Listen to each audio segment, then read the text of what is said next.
साथीहरू, आज हामी कुरा गर्नेछौँ ड्राइपोर्टको बारेमा। वीरगन्ज आन्तरिक सुक्खा बन्दरगाह नेपालको पहिलो ड्राइपोर्ट हो। यसको निर्माण 2001 एडी विक्रम सम्वत 2056 सालमा भएको थियो, करिब आजभन्दा 19 वर्ष अगाडि। तर ड्राइपोर्ट वीरगन्ज आन्तरिक सुक्खा बन्दरगाह जुलाई 4 देखि सुरु भएको थियो।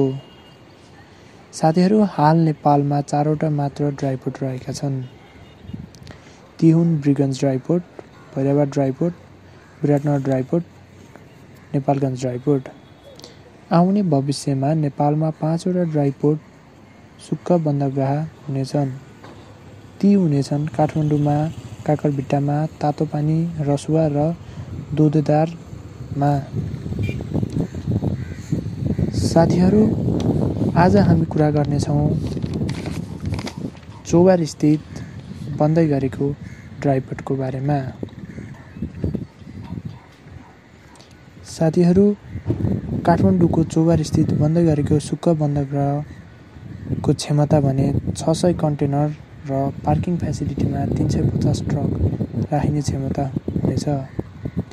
नेपाल इन्टरमोड ट्रान्सपोर्ट डेभलपमेन्ट बोर्डले चोभारमा ड्राइपोर्ट बनाउँदैछ। काम जनवरी 2020 मा सम्पन्न हुने योजना थियो, तर भइसकेको छैन। वर्ल्ड ब्याङ्कको सहयोगमा यो प्रोजेक्ट बढेको छ। साथीहरू, आउने दिनमा यो छिटै सम्पन्न हुन्छ भन्ने आशा गर्दैछौँ।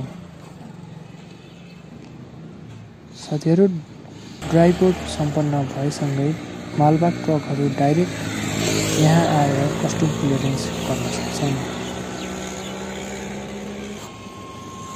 र नजिकै रहेको फास्ट ट्र्याक बाटोको निर्माण कार्य पनि सुरु भइरहेको छ। फास्ट ट्र्याक अर्थात् तराई durta राजमार्ग, यसको निर्माण कार्य नेपाली सेनाले लिएको छ। अरू हामी हेर्न सक्छौँ भिडियोमा। आज